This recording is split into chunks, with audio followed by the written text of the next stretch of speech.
Ooh, man, it's weird how that kind of stuff when you're expecting to go on uh, is actually very stressful when things go wrong. I don't know I why, it just understand. is. And Let me different see here. places, different setups. Kendra Ruth, how do I And get those now things pulled up? we are now live. True connection. Yep.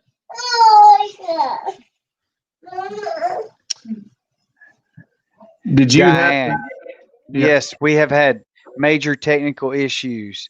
Thank you for hanging in there with us. Whoever, whoo, hello, hello, hello, Leonard, Butch.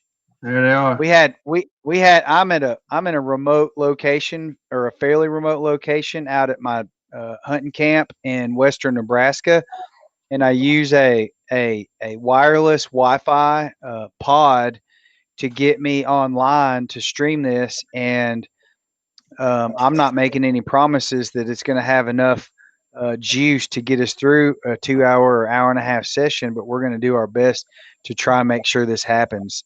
So I'm sure we lost a bunch of people. We had it took us about 7 minutes to get through our technical issues. We got 10 people, Took us 10 seven people minutes. on It there. took us 37 minutes. It seemed like, well, 7 minutes after 6 o'clock after showtime was supposed to happen. Jeff Matthews, welcome to the show tonight. 13 people, cool. Hey, We'll let it populate a little bit. Stephen, how was your day today? oh, it was fantastic. This was Hi. Wade's second week of school. Darcy's first Watch out. first day of classical conversations again. Hey, y'all, give me those. Hey, can I have love? Then you can go away. No. Then give me a kiss. Hey, look. Hey, look. Look at my buddy. Look, there it is. There it But you is. guys take them to our house. They can come to you. They're a long way from my house, Bubba. We're a They're in long Nebraska. ways. Can you say Nebraska? Mm-hmm. Okay, let me do my podcast. Watch that All right. cord. Watch that cord. Step over it. All right. Watch the cord. Okay, keep going. Kendall. Lumberjack waterfowl. How's it going, buddy? Hmm? You got to say hey too. Hey, you push this button. There we go. All right. Tell them bye. Tell them bye. All right. See you, buddy. Heard All them right. all out here. We got 21 people on right now. You want to go ahead and get this thing started? Absolutely. Jake, your dog's laying next to me. He's been in the house the last 2 nights. I'm sure you hate to hear that. Jake's dog cut his foot yesterday, and we had to do some field dressing on it, and I just wanted to be able to keep a good eye on him. So if you hear somebody whining during the broadcast, he's ready to go outside, I guess. That's something we had talked about off camera or off live last week. Was we have a veterinarian who is a big supporter of the Super Retriever series out of Little Rock, named Dr. Jonathan Bradshaw, and Stephen and I talked about having him on, perhaps doing some Q&A with him about emergencies and how to handle emergencies with your retrievers out in the field and whatnot. Would you guys be interested in hearing in some of that if we had Dr. Bradshaw on? Just give us a thumbs up or a yes or whatever you can do to let us know. So that was part of that came from we almost lost a dog last week due to stomach flipping, and that's such a crucial time frame. You don't have a lot of time in there. If it's going to happen and you're going to get it fixed, you got to do it in a hurry. And quick thinking and quick reaction is the only thing to save a dog's life. It's some astronomically high statistical. When a dog has a stomach flip, it's an astronomically high death rate. Now we were very blessed. We were very blessed that we didn't have that happen. At least the final part. We definitely had a stomach flip. So yeah, we're getting a bunch of thumbs up and yeses. So we can talk about stomach flips and some emergency or dog care in the field, whether it's ACL tears or overheating, and we can kind of drop some of that in and have him on for maybe half a show or something next week. So I'll talk to Dr. Bradshaw, and maybe we can turn that into a medical show, at least for half of it. How's that sound? Super, Good. super, super. So this week we moved into the NoNo drill. Hell, I didn't even know what it was called. I had to text. I had to text Stephen and go, "Hey, what'd you call that over the log drill again?" So and so the two locations, the first set of drills we ran over these rocks in the park near the training pond that I live near. And Stephen called me after he watched that video and said, "Man, there's no challenge there. So can you go do something different with a little more distance, a little more challenge to it?" So I didn't have the right setup.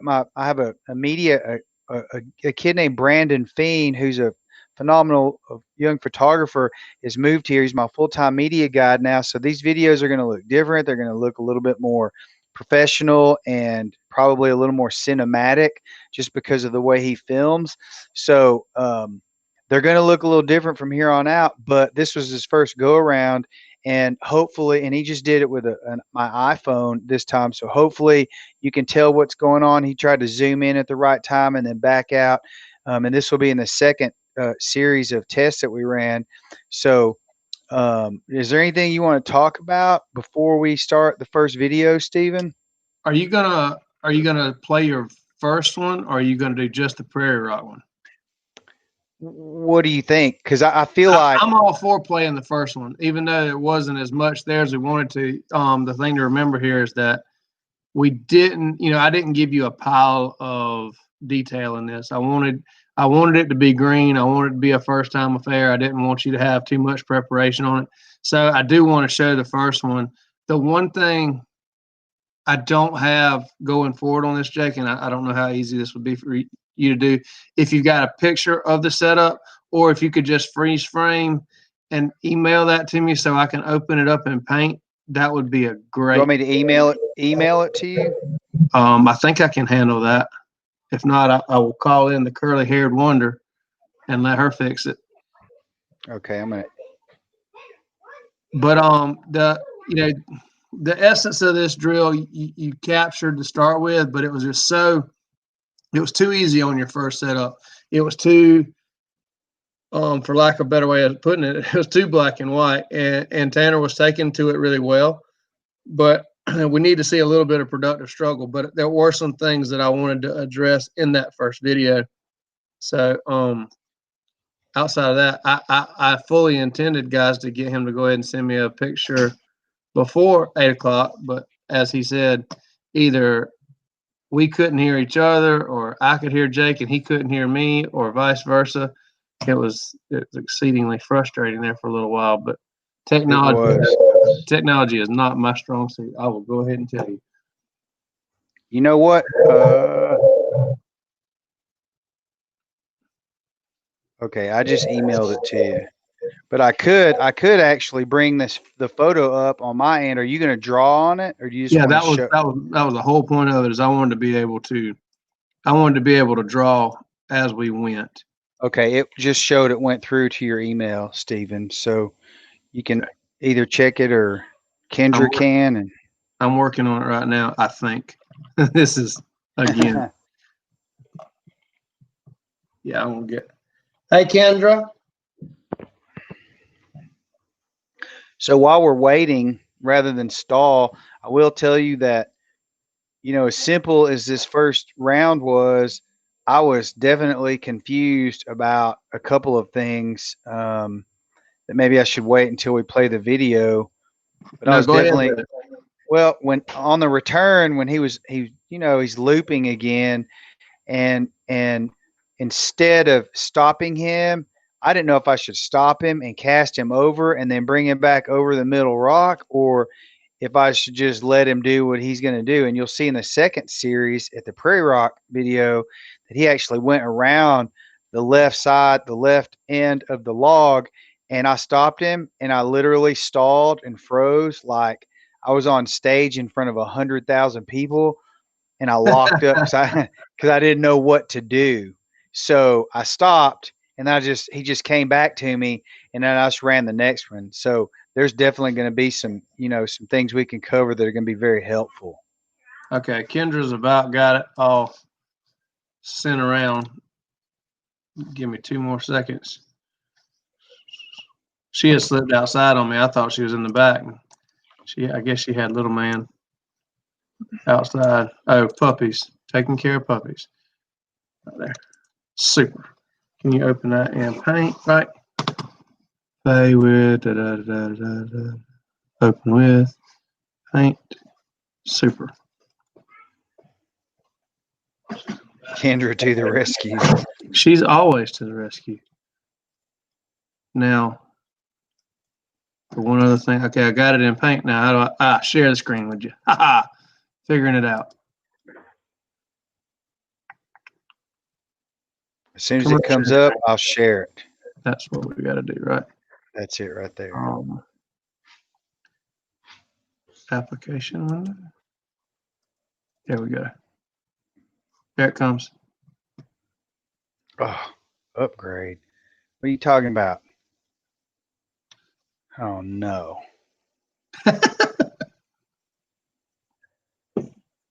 Maybe not. I've already upgraded. It's telling me I have to upgrade.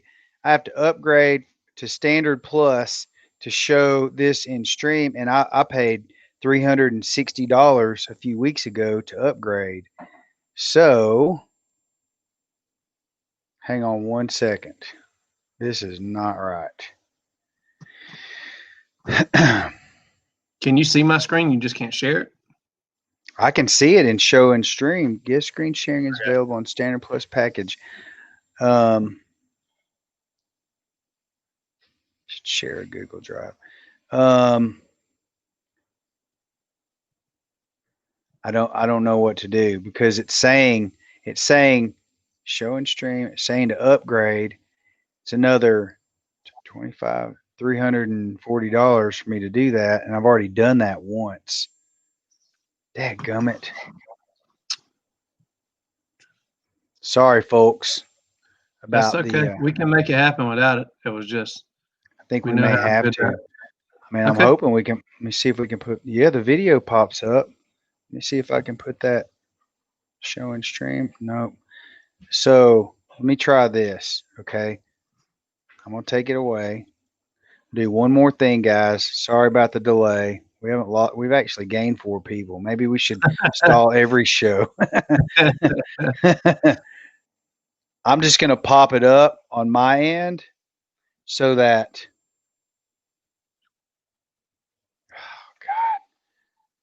I'm going to pop it up on my end so at least we can see what we're talking about. If you're good with that. Okay. I'm going to try to open it one more time. So okay,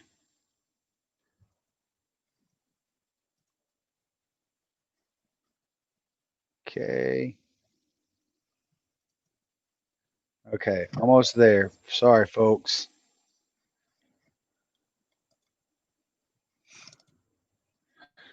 Okay, it's coming in now.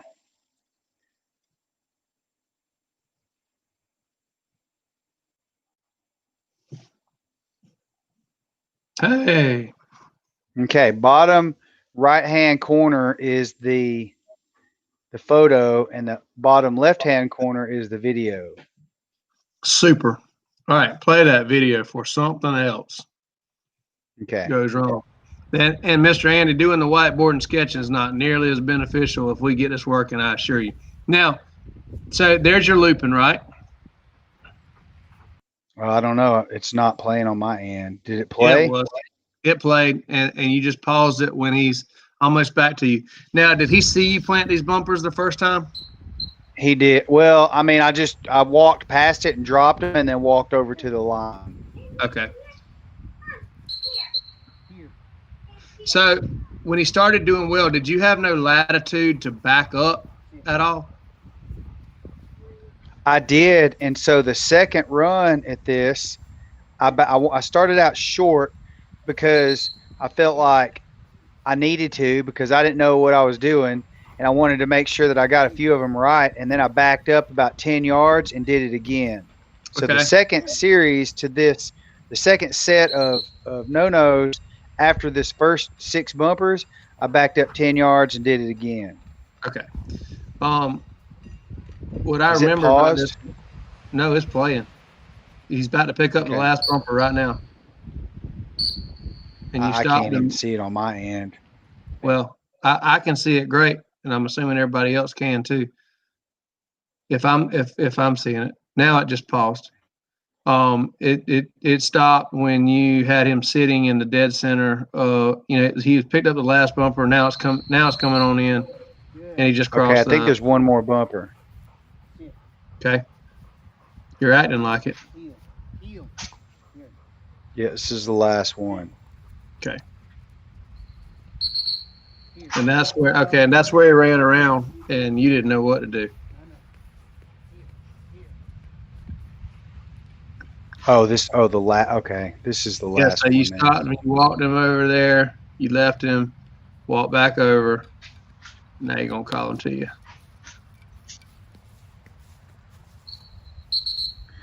Man, you're gonna have to guide me through this, Stephen, because I'm assuming it's my Wi-Fi connection, and I'm really struggling to see what's going on. I didn't see hardly any of that, and if you saw it, I remember what happened, so we can just talk through this. Okay, hit pause.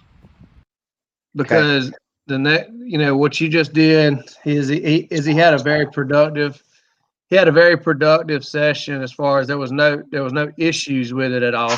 But then the very last one he tried to run around. You would have probably been more in a more beneficial place if you had stopped him and cast him back there instead of walking him back around. Him getting to you and you walking him back was a small victory in his part. I mean, there was no reason for him to do what he did outside of just trying you, right? Right. So go ahead. I'm listening. Go ahead. So when I stop him, I say no over. Is this That's absolutely no. That's an incorrect application. The no aspect here. See, you didn't actually get into it here. You're working on jumping an obstacle, but the essence of this drill is supposed to be, let's say that you were doing this drill with just that center rock involved. Okay. That would be that center rock, or maybe take two and put together. That would be an ideal situation. This is such a big obstacle that you're not getting your no factors in because it's too close to them. It's too big. Okay. So and you're dealing with what you got, and that's fine. But what we want to happen here, one of the other things that hurts you most likely in this is that he saw you put these bumpers out, and it was such an attainable spot. That's one of the things that was killing you. I just got distracted because I was looking at this picture and going, man, that's a great start to a water blind where you jump. Wait, hang on. My dog's chewing on something. He's about to swallow it. Hold on. Got it. Tanner, so well behaved. I do not know who trained this dog. You trained him to eat. You trained him to eat everything. He just ate a Nerf bullet out of my son's Nerf gun. Okay. I was need Dr. Bradshaw on here tonight, actually. So there's a rock to the right of where we are, this setup.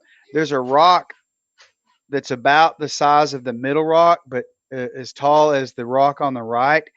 And I was going to use that, but the other day I was doing some of these, and he actually jumped. There's a tree right in front of that rock, or just to the left of it, and he went over and sprinted. He blew out of there and jumped the rock and literally hit his hip on the side of that tree going full speed. And I thought, like, he went down, and I thought he was badly injured. He shook it off, and we rubbed it out, but that's the only reason why I used this location opposed to the other one, because that tree's in the way. I got you. I'm trying to also reduce the size of this picture a little bit. Can you see my icon? I mean, can you see where I'm making any kind of like pointers on the screen on that bottom right hand? I cannot. Okay, let's see if I did something like. Can you see my cursor? I mean, if I draw on there, can you see that? Yes. Yes. Okay. I just don't know why my cursor's not showing up. So let's just pretend for a moment that we're having a little bit of an issue on this, and we're going to pretend that those rocks are smaller. The point of this drill is to get to a point that the dog begins to struggle and wants to avoid the obstacle, whether it be a log, whether it be a rock, whether it be a strip of cover. But the point is that, let's see how we can, you got to remember the application of NoNo is when they go to avoid, that you build a small wall so that when you stop the dog on the right side, can you see that? Do I need to make it bigger? I need to make it bigger. I see it. I see it. Okay. So we stop him right there. He needs to stop. And then you tell him, no, you bring him back to your side and you rescind. So if a dog is truly trying on a drill like this, that means once you stop this dog at this first point and you tell him no and come back, he needs to do something other than where he was just at. Remember we talked about pretending like whistle sits are small sections of fence and you're building those small sections of fence. Mm-hmm. So you build a small section of fence right here, and when you bring him back and send him, and I know it looks really silly because we're talking about it being so close, but when you back away from this, you'll see it in a whole different light. When you bring him back, he only has the choice if he is trying to go right of this fence or left of this fence. To run right back into it is a violation of what we've been teaching. Miss Crystal says we can't see the drawing. Can you see it? I mean, is it?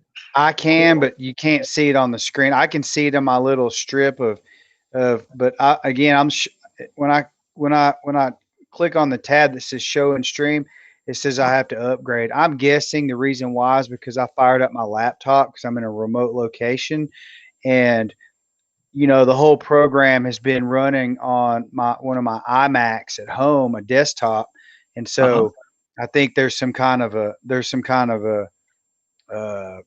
I didn't fully program this I don't know what happened. Okay, I'm looking at Kendra. You got any other ideas of why my sketch is not showing up on his? Like he's looking at I'm looking at the same picture. No. This picture is a picture that I brought in from my side. Okay. And your paint is not working. Okay. Yeah. Now, okay. Now I'm with you. Okay. So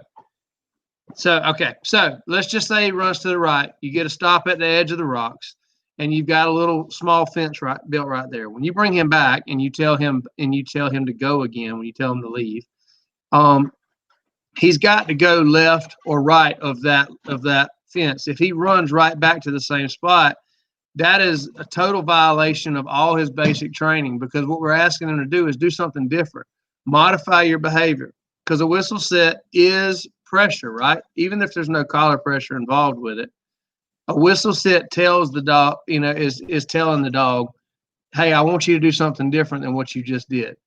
So when you sit him right there on the right side of those rocks and you tell him no here, and you tell him back again, and he runs to the left side of the rocks, that's okay because it's something different.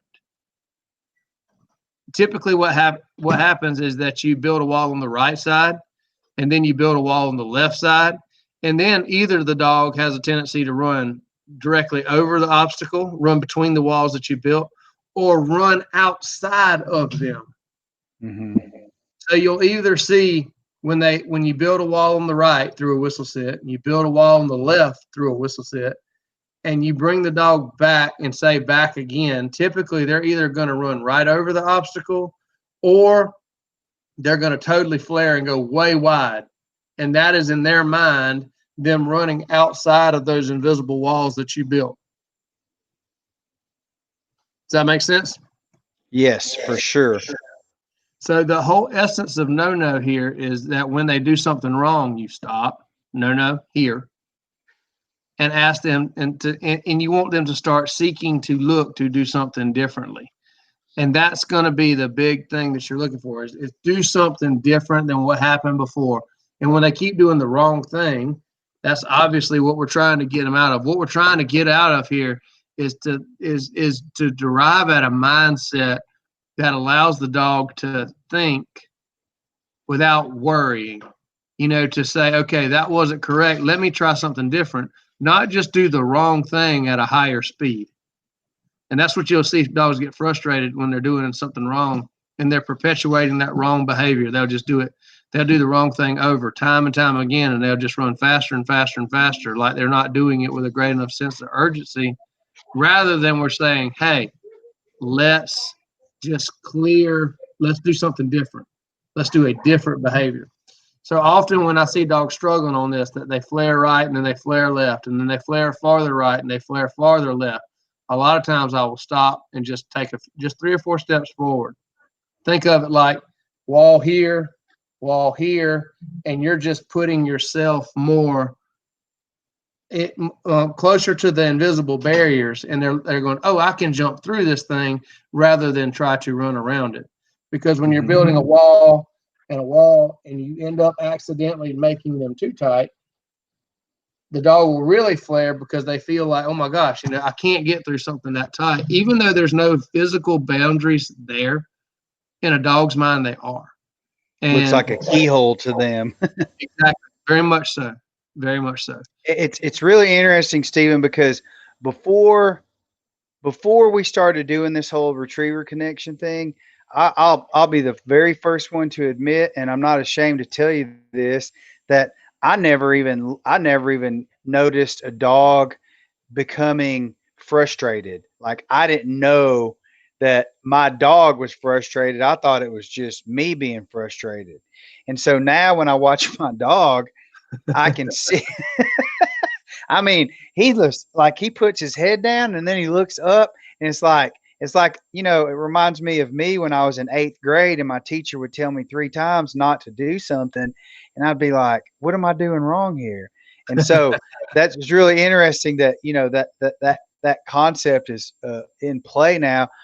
And the other thing is, I did it on this drill, and I don't know if it's because of all the things that you've taught me since we started this, probably so, and how I read my dog, but I could tell that when I call him back or when he's doing something wrong, he knows. Like, I can tell that he knows he just did something wrong.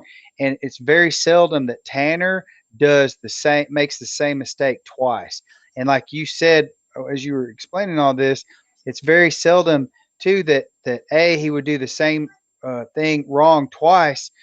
And in fact, when he tries it the second time, he either gets it right or he goes completely the opposite end of the log or the rocks or whatever it is, like totally the other direction. Exactly. And it's really interesting that happens.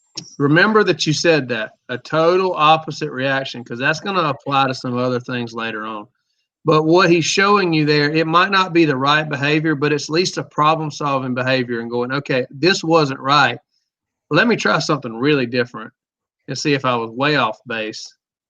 And you can kind of see their mind work through it. So can you play the second half of your video?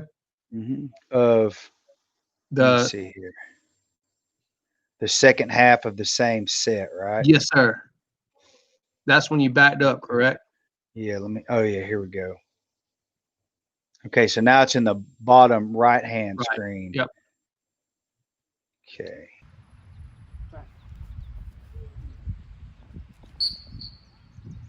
You did a good job stopping his momentum right there. You did that. Okay, perfect. Running around the edge. Okay, perfect. Yeah. So that I didn't know if I was doing it right, but I did. That's exactly right.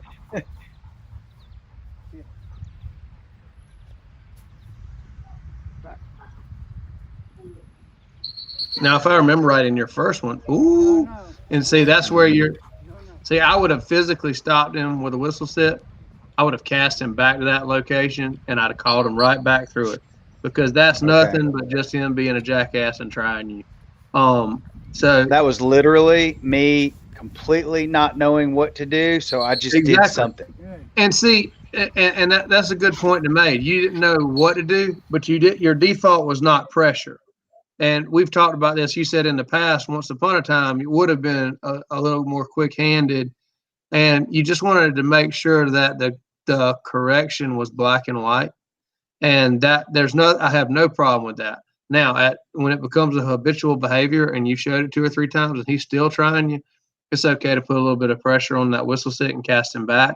But this is typically that is a correction for a return. Remember, this is typically an attrition-based drill, that we're not going to try to put a lot of pressure on dogs around this, because among other things, it can make them paranoid if you start putting too much pressure around these kind of concepts. But I'll go ahead and tell you, we're looking at the immediate, but if you look higher up, we've talked about all these down the shore blinds and everything else. I would be all about Jake running some down the shore water blinds from here and jumping those rocks on the way to doing the down the shore water blind. Yes, exactly. From right there. Oh, wow. Yes, absolutely. Wow. Okay. So you have to move to your right just a little bit to get the right angle to go down that left shoreline. But that's going down the right shoreline where you swim across the cove and then go. Absolutely. Distance erosion control. You just made me really nervous. I feel really nervous right now. So keep on playing. Okay.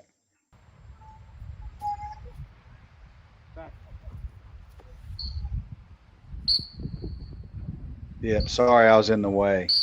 I don't even know why. I don't even know what that left hand deal is. Yeah. Well, again, I have no idea what that threw you is. out there on a ledge because I wanted to see some issues.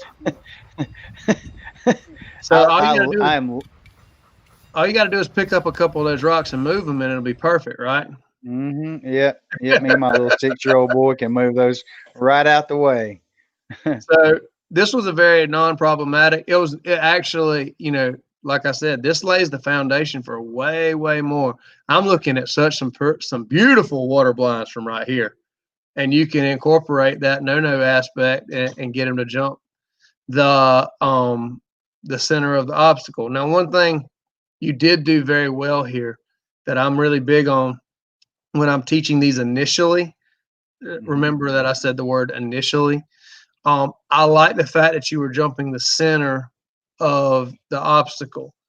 That being said, I try to teach my dogs to see the center of cover, the center of an obstacle to begin with. I don't want to do this drill just jumping over the edge. Can you give me ideas why?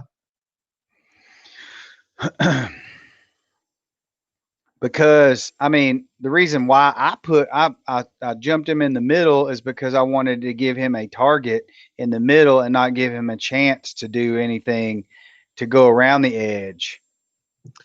That's part of it. But if you think about on the way out and you school them to jump the last rock, let's just say we're jumping the last rock. In a dog's mind, that could be construed as BMR, bare minimum requirement. I'm doing this, but I am one step away from not doing this. Does that make sense? Mm-hmm. Completely. When you take this away from blind concepts, when you take this away to, like, for instance, let's say we were doing a cheating mark, and I do the same thing with dogs. That I teach them to seek the center of the obstacle on marks. If you get them to just jump the edge on a single, what are they going to do when it's a memory bird? If they're just jumping over the very edge and it's a single and that's the go bird, and oh I'm so excited, what's going to happen when it's not the freshest thing on their mind, when they're a little bit confused, when they're a little bit uncertain, when they don't know exactly where the bird is and they're not 100% sure? What's going to happen? He's going to go around it. Just like me and you would. They're going to take the easier route. So in the beginning, if you schooled them to seek the center of the concept, a lot of times when you teach them to teach the center and you come back and you throw a memory bird jumping an obstacle going through, they may not hit the dead center. They may hit halfway one side or the other, because in their mind they're compromising, but they're compromising from the center to the to the right center, or the center to the left center, not from the near edge around. Gotcha. So it goes into setting dogs up for success, making the right thing easy and the wrong thing hard, trying to set the dog's mind in step with making good decisions. So I try to set up my scenarios so that when a dog makes a decision towards the center of a obstacle, that they are rewarded for that. So, looking at specific locations on the obstacle, I remember back when you were out here in Nebraska hunting with me, and we actually set this up with Tanner. It was with Tanner, with a real bird over that log, because we were trying to get some photos, right, for a photo Mhm. op. And one of the things that's always concerning to me are broken limbs, different hazardous obstacles within the obstacle. And so, I guess my question's probably going to gravitate towards, if you can teach your dog specifically, like on this section, it's got 1, 2, 3, 4, 5, 6 different segments of rocks on that line. I mean, you would literally teach your dog which to line up and jump the specific rock in that entire obstacle, so that if you were to, run your dog through a log that's got 2 limbs coming up, 6 feet apart, and you're running them through that gap, are they always going to take that gap on their own naturally, or is that something you line them up and run them through the safe gap? Well, you got to understand that, there are going to be times that the dogs are going to be put in harm's way, that they're going to have to make life-preserving decisions. What I'm hoping for in a hunting situation, I'm going to point them in the direction that I want them to go. If there's a log involved, that they negotiate that safely somewhat on their own, choosing some, not just reckless abandon. However, how cool would it be here to do your zigzag drill or a modified version of it, standing on the sidewalk side and setting out your zigzag drill so that they were jumping the different rock segments? That would be amazing. I mean, I could clearly see that being a pretty cool drill to do here. And I'm telling I would go out in the woods and do this now in these logs, but where we were and all over these woods, the grass is, it is this high right now. So I can't go back to these locations until that grass dies off or the snow knocks it down. But I could definitely see that being a really cool drill and creating some challenges for him and me, and But mostly me. the point to be said is, I mean, looking You're at what, frozen. I've never gotten to see these rocks before. You could do one Oh, side. you're frozen. You're frozen. Check. Hang on one second. Yep, there you go. Okay, you're back. Okay. You could do Yep. one side of a zigzag drill and just have a diagonal setup. There's a lot of things you could do with these rocks that could really specify a lot more specific, smaller aspects, and you could get no concepts in here. You don't hit the right rock, no here. You don't hit the right rock again, no here. If they get confused, sit the dog, walk over the specific rock you're wanting him to jump, call him to you over that rock, sit him again, walk back to your line, call him back to you. Remember all these things that we talked about? Oh yeah. Short concepts. This is one of the places that we teach that concept, schooling those lines. So even though there wasn't a lot to talk about on your NoNo drills, here, look what I'd never seen these rocks before. Look how much you could add to the party here when it comes to using these rocks in these different sections for what you're looking for. I'm gonna bring my chainsaw out next time and cut that tree down.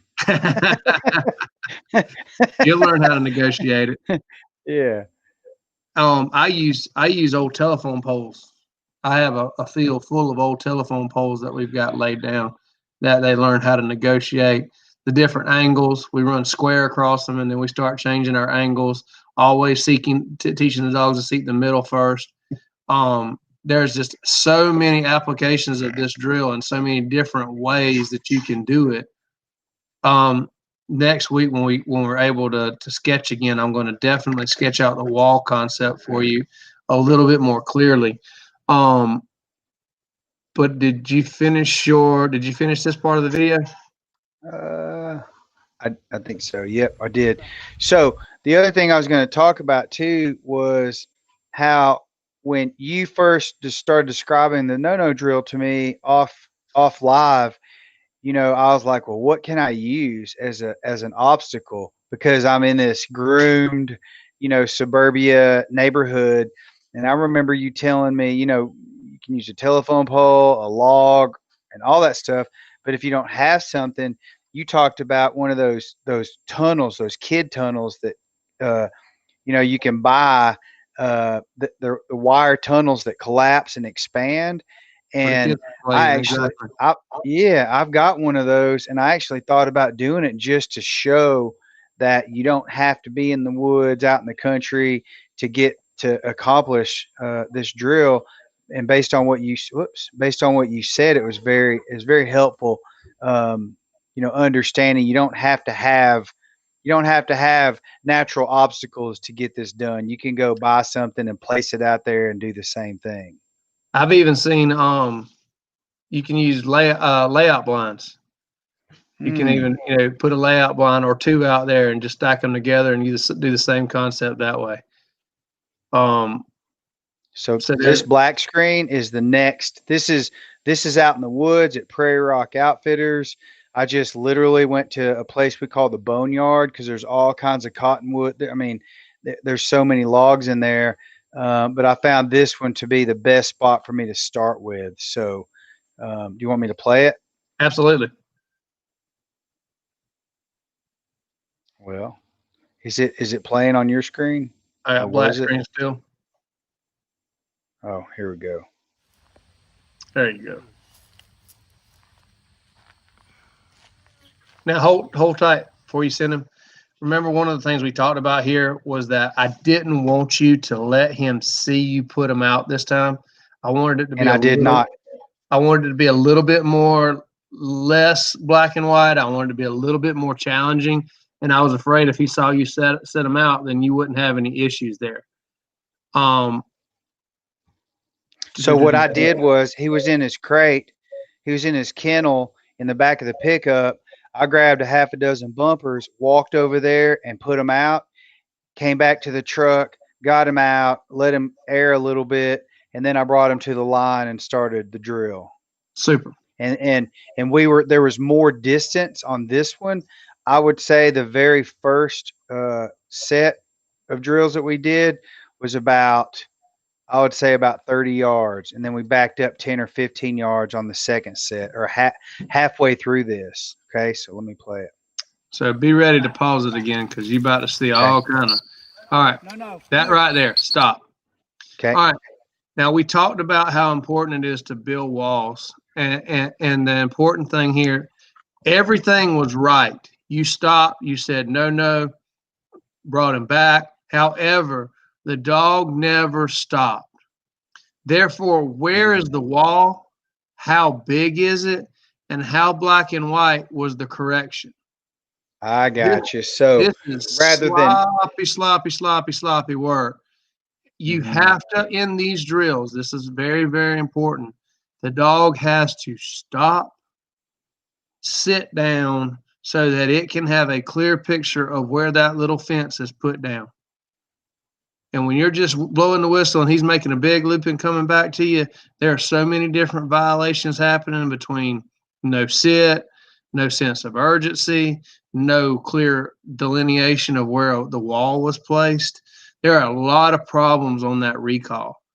That what I want to see in these drills is the dog make the mistake, whistle, the dog sits down, looks at you, there's that moment of clarity. No, here. Now, what you've done a very good job is you never changed your voice. It wasn't, no, not blah, blah. It wasn't a bunch of screaming and hollering. it's no here. Your voice doesn't need to change, but there has to be, in order for there to be productive learning, there's got to be that sit down, pause, take a deep breath. Now come back and let's do this again. Does that make sense? Totally. Like with my children, I say, wait, stop. Just stop. Sit down and let me explain this to you why we're doing it this way. And I totally get that and didn't even recognize it there because when he turned to come back, I thought, okay, well, he's going to come back. I'm calling him back. That's good enough. But I totally understand how this would be, way more of a teaching method by sitting him down, letting that clarity come into play, calling him back, and starting it all. It's almost like a reboot. Correct. Okay. Here. Here. Sit. Here. Heel. Here. Here. I don't like, personally, how far ahead of you he is. And you are way too comfortable sitting at his hip, and he is way too comfortable standing ahead of you.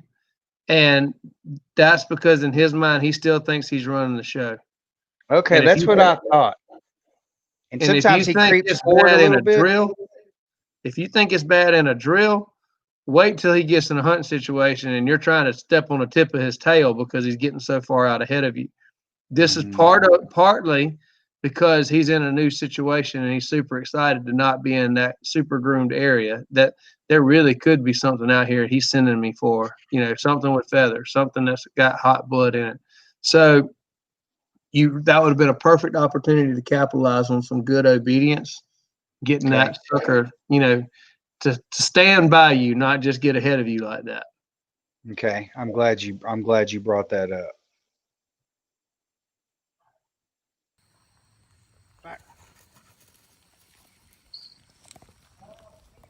Now, see, that was better response on his part. You could see, okay, hit pause again. You see dogs make decisions, whether they be at the line. I could take you to one of my pattern fields and show you the difference between a dog that makes up its mind that it's going to cheat the obstacle when it leaves the line and when it is affected by the obstacle en route to destination. Here, that was affected by the obstacle en route to the destination. He took a much better line. He ran right at it, got to it, and took a hard left. You see that? Mm-hmm. That was the obstacle affecting him. And you stopped him, and he's like, whoa, and he sat down, or he started to sit down, and then you no-no-heard too fast again. So it was much better. It was much better, but it still wasn't that moment of clarity to say, hey, that's not where I want you to be. Come on. But he did go right of the first wall built. On his initial line, he went right of the first wall and got to the wall that was the log and then chose to flare left. I get that. Okay. This is the same one over again. See, he's running right at it and he goes, whoa, takes a hard left. No. And here. see, it was just. Oh, I see. Yeah. Here.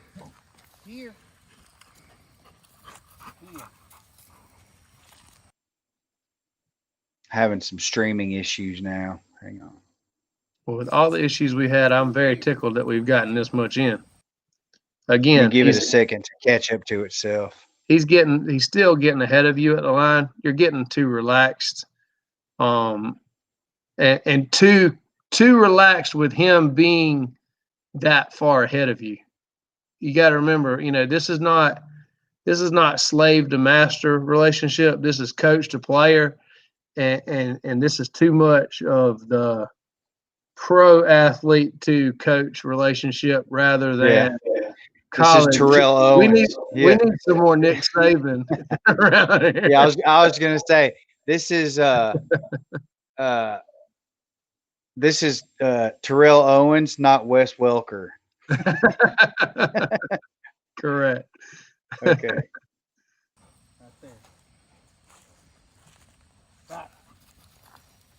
Made the log.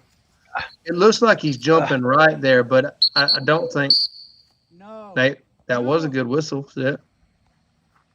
Is it Now still you're, playing on your end? yeah, you're trying to come. Oh, you did it. You were so close to doing it right. You hit the whistle and told him no, and then just gave up Look, and let him so come look, around. this is the funnest part right here. Look, I was totally, hold on, I'm gonna pause this.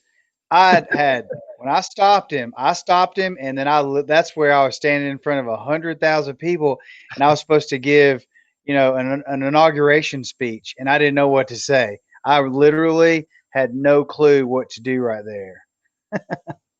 Exactly. Here. There you go. Sit. And once he figured it out, he was happy to do it over and over again. Hmm. I think it's also elusive how far that log actually is to the left. It goes farther than It it looks. is. It's in the shade. Yeah, I apologize for the bad video. I'm having streaming issues, at least on my end. It's doing okay. Is it I playing mean, for you now? it just started back. Yeah, it paused. Good. Here. Hit pause.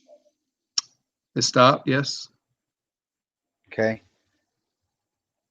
So he's at my side now. You're Yep. probably seeing it better than I am. And it's now started playing again. He just kicked his ear down, and surprise, surprise, you hear a train horn in Nebraska.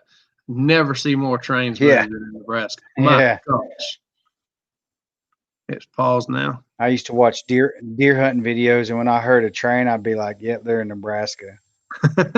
Here. Sit.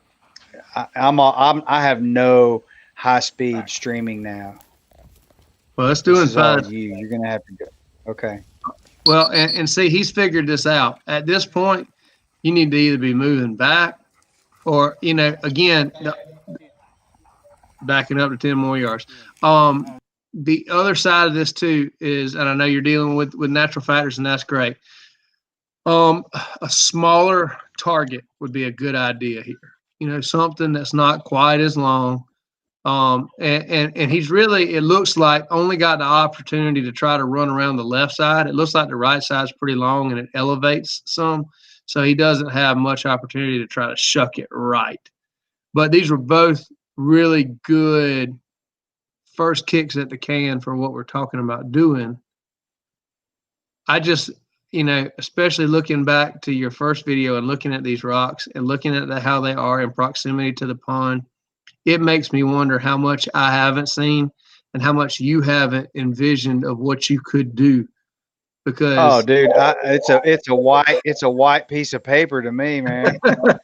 I mean, what you see and what I see are two completely different things because of your experience level and what you're looking for. I go out there with one objective to get a drill done, and until now, I didn't even. I mean, I've lived there for 6 years, and I've been behind these rocks many times. I've never even thought about running down the shoreline from those rocks. well, you never thought about running a blind from that far from the water, period. I never And thought about running a tune-up drill from one of those points. but when you look at it, you go, my point there is when you have the opportunity to get that far away from the water, distance erodes control. So if you can get the same kind of compliance when he's at that distance, it makes the shorter blinds that much easier. Mm-hmm. Because, that's what, a good 60, 80 yards to the water? Yeah, at least.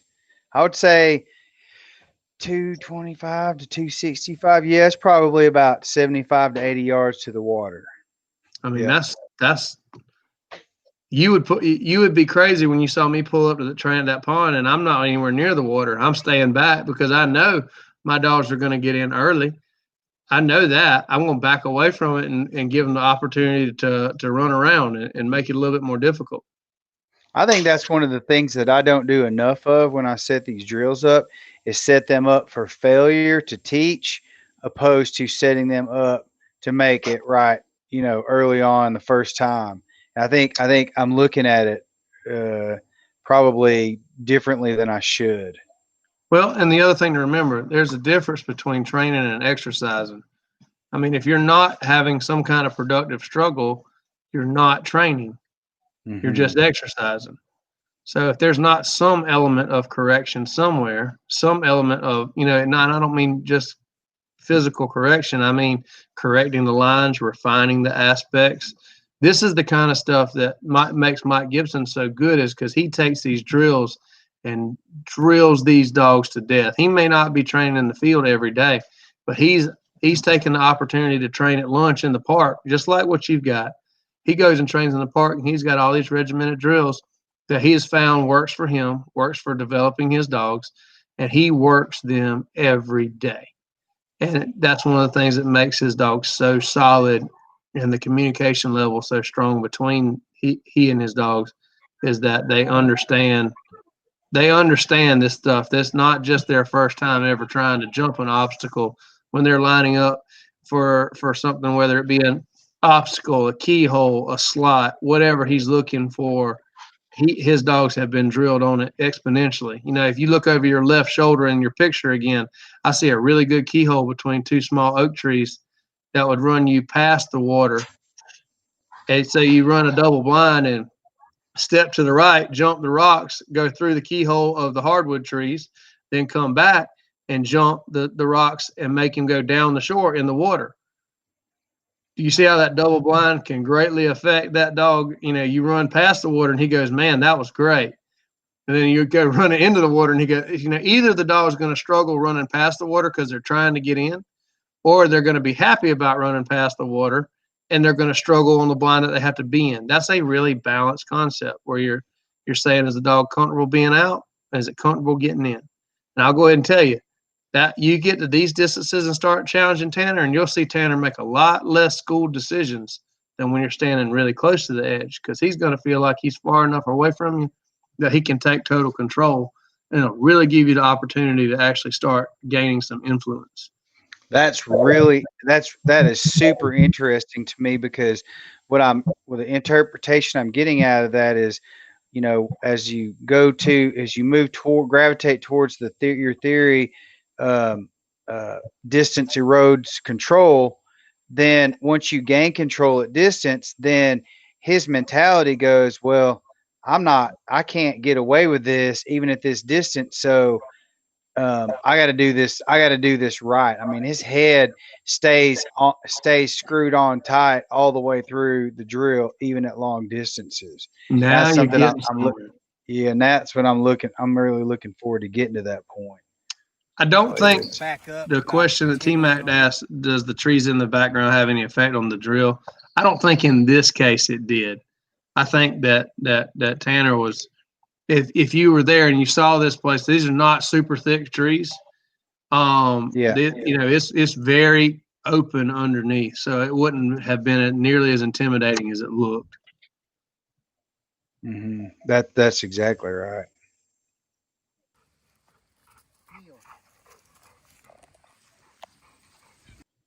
God, I don't know why it's not playing through on my end. I just have bad Wi-Fi here. I want to address a question. Okay, if you to make Leonard Gums said, if you made your own fake log or object to jump over to take with you training, how long would you make it? A lot of that has to do with how far away you're going to have that obstacle. You know, you don't want it to be so small that the dog can flare both sides so easily. I would say 8 or 10 feet at minimum. I like one thing that you can really utilize here. If you use PVC and you can use inline couplers, you can make 2 8-foot pieces a 16-foot piece really quick. And it's super lightweight and it packs up pretty well. So you can, you know, I for years I had little, you know, I had PVC things just like this that I would set out at different distances. Probably 8 to 10 feet would be as small as you want to do it, unless it's going to be really up close, and you could get away with 6 or 8 feet. So in the training itself, Stephen, does the height of the obstacle really matter? Or if you had, would it matter if you had a 8-foot 2-inch PVC pipe that's white that he can clearly see, opposed to, you know, an 18-inch culvert that you use? Does it matter because you're just trying to get him over an object, or does it make a difference? If it would be just a 2-inch piece of PVC, I would usually use 4. And I would actually build. I would, out of other PVC, I would like to do. I would use I would make a stand. So you want it to be at Oh, I see. least 6, 8, 10 inches off the ground, so that they have to. Jump. Some dogs will go under it, and I didn't mind if they went under it, but they had to challenge the obstacle. If it's just laying on the ground, it needs to be high enough that it's something that they want to run around. Miss Carroll said Black Ridge drainage pipe. That doesn't pack up quite as well, unless it's, I guess there is super lightweight stuff that you could roll up, coil up. But you want it to be something that's big enough that they want to jump over, like the log on the ground in the second video, for example. You want it to be something that makes them flare. And you also want it to be something that's not too high that they could potentially go, head over tea kettle, that's too high. You want to ease into something like that. You don't want them to physically hurt themselves having to jump too high. The other thing to remember too, one of the great things about PVC, when you've got a dog that's really high rolling, a PVC pipe gives a whole lot quicker than a log. Or a rock. Or a rock, exactly. Or a rock. So you can use some handmade, ready-made, put together stuff. And like I was saying, Mr. Leonard, you can always get you 2 8-foot pieces, and if you want to work at a greater distance, section them together or just overlap. If you've got 2 of them set up, just overlap them so that they have a bigger object to run towards. Got it. If mine stalls, I'm just going to let it play through and let you lead me through. He's doing great. I mean, at this point, you've got this figured out. You need to go somewhere. You need to do something different. To continue to just run it without adding some extra factors would be. I think the last video was that the last one. That was the pause in between. So you were going to back up. About That was you were going to reset and back up. Yep.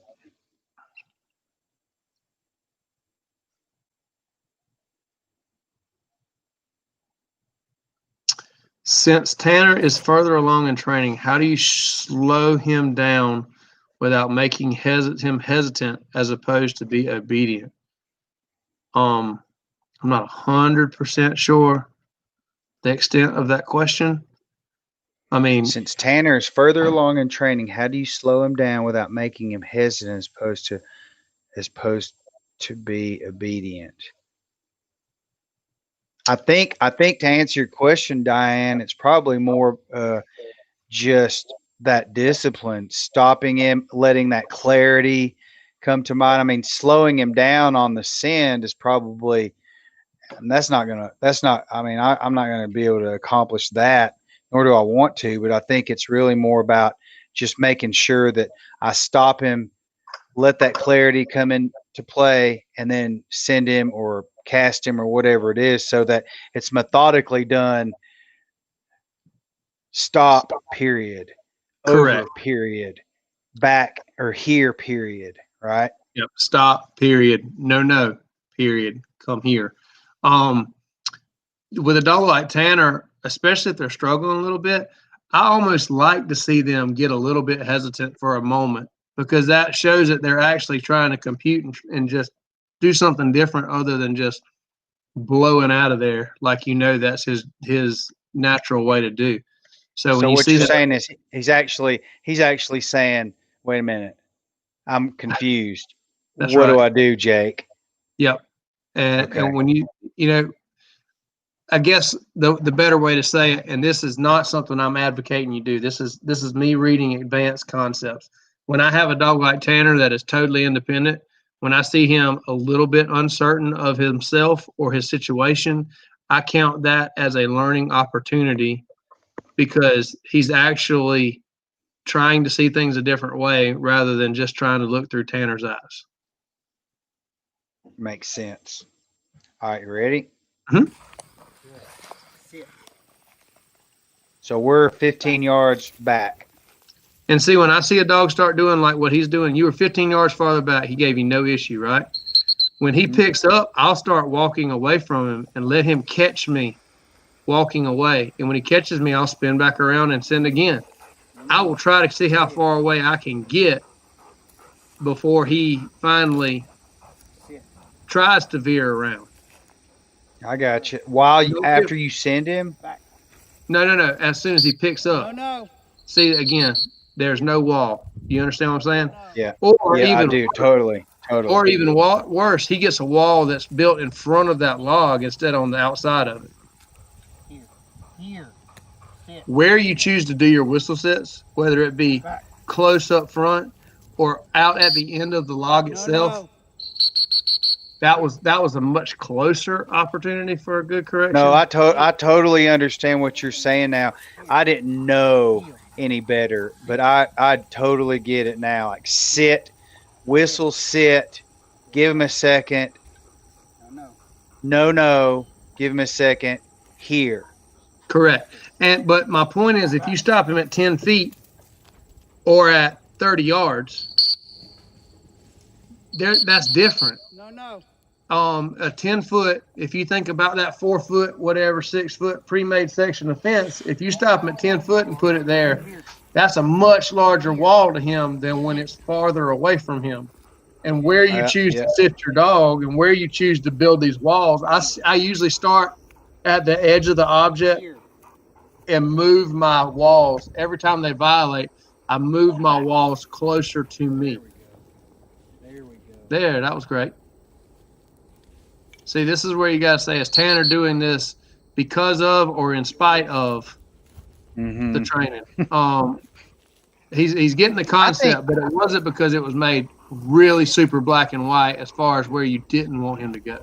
All right. Mm-hmm. Okay, that's it. Super. This is all really good stuff, and I want to flesh this out a little bit more, but I definitely want to do it when I can sketch it on the screen. So obviously I'd like to see some amended versions. I want to see some Jake spinoff of some better versions of zigzag drill, smaller targets, more challenging concepts. Let your get away from it as quick as you can. And I want to see some callbacks. If you get 3, 4, 5, 6 callbacks and then get clarity, that's not the worst thing when you're beginning to teach this stuff. But remember, it's not pressure based. It's just whistle sit. No, come back here and keep working through it and watch him. It wouldn't even be a bad idea to, you're an advantage because you can video this. But if you actually sketch it out, you'll see when you get to a good obstacle, you'll actually watch him. He'll run to one side, no here, then he runs to the other side, no here, and then you'll see him run wider because those invisible walls are affecting him. And if you don't know what you're looking at, it looks like, where is the dog going? I don't understand what's happening. But if you go back and diagram and just write it down and say, okay, I had a whistle sit here, a recall, now a whistle sit there, and a recall, and this is how it started affecting the dog and how his next line was affected, you'll start seeing these walls and how they affect the dog. And until you start actually diagramming it out and looking at it and go, okay, on this end it was this, on this end it was that. People think that I know witchcraft or something because they're up there working their dog and I'm reading the dog and I'm reading the handler and I'm watching the dog struggle and I go, okay, on this one he's going to do right. Or on this one he's going to go way to the right or way to the left. And they turn around and look at me like I'm crazy. And it's only because I'm seeing it the way that the dog does. Mm-hmm. And I'm helping them see it the same way. At least that's my hope. I think that's spot on. No question about it. I miss it every time. But I'm getting better. I feel like I understand. I may not see it like when you just throw me out there and there's no, I'm totally green. I'm kicking the can. I don't know what I'm doing, but when we come back and review it, at least when you critique it, I understand what you're saying within your critique. And that's what makes me want to jump up, get off here, jump up and go outside and run this drill right now. Because I feel like I'm getting it now once you explain it to me. Well, and this is one of those, see, the thing about this drill, this is what this is what you're searching for. It's not just teaching dogs how to jump something. It's not just teaching dogs how to challenge something. It's teaching them how to productively change their behavior without a bunch of hollering, pressure, screaming, frustration. It's just saying, no, come back, try something different. And I apply this to so many different concepts outside of just no concepts jumping something. I've got some other pictures of of a setup I did this week that I want to show y'all and show you how I use the exact same approach on a complex water blind setup. So there's a lot more that we're going to spin off on this. I just want you to attack this a little bit more without me fleshing it out for you too much, because it's the evolution of watching you learn that keeps everybody hooked. So Patrick Meyer said, do you ever cast over the obstacle on initial line only or only on return? This question may be more advanced than where we are in this video. I think casting is a good way to teach lines.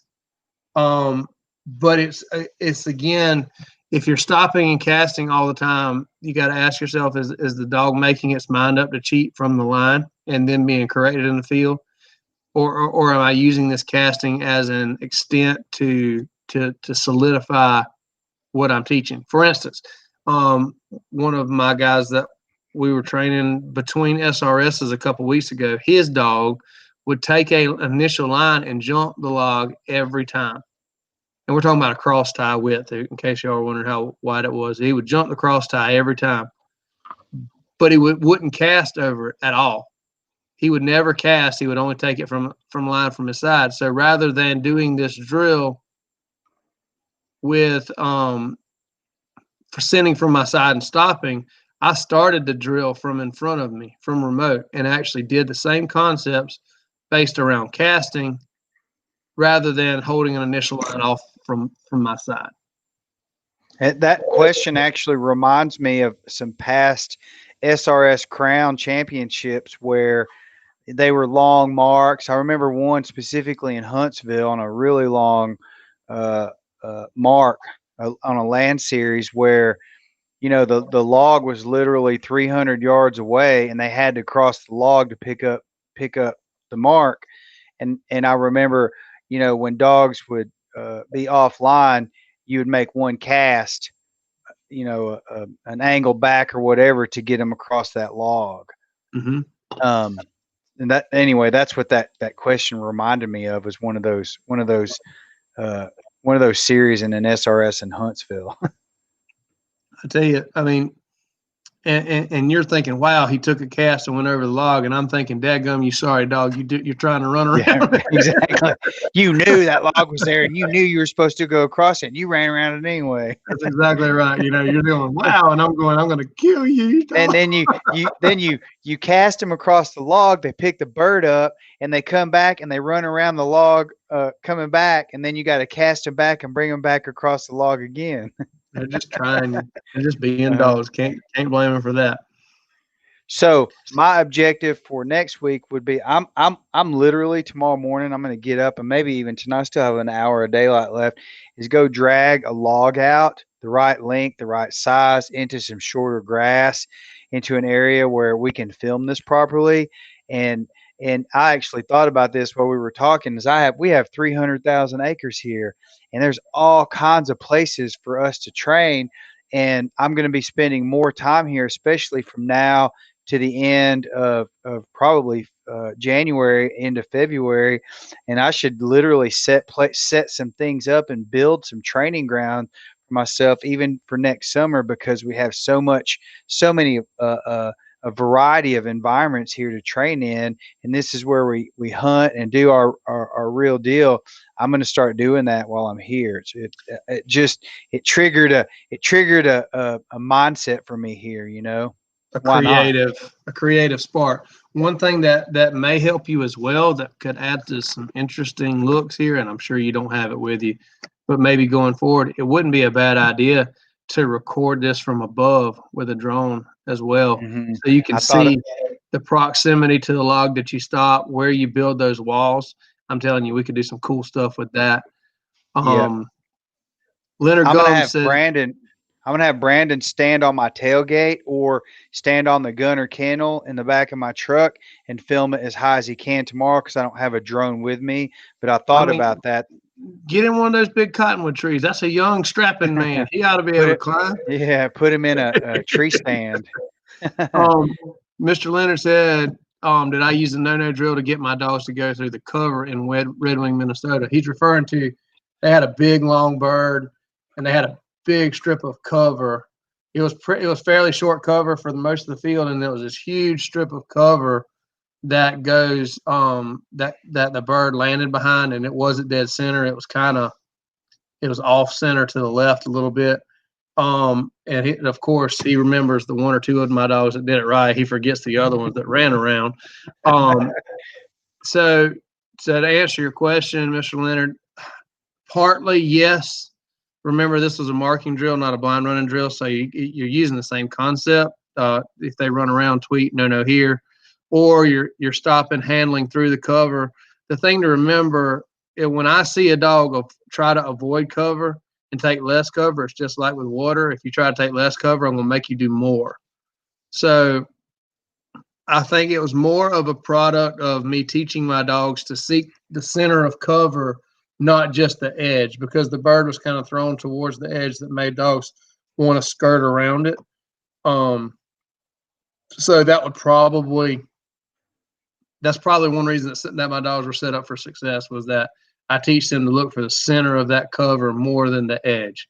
It's also what made me struggle a little bit more on the blind in the third series, because I had to cast in and out of the cover really quick, and that cover kind of made an L shape, and my dogs were trying to stay in the cover and stay in there as much as possible. But that's, there's going to be setups that favor your dogs, that favor your type of training, and then there's going to be other ones that aren't quite your wheelhouse. And that's what, in my opinion, makes SRS dogs so special, is they're so balanced, and they give you the opportunity.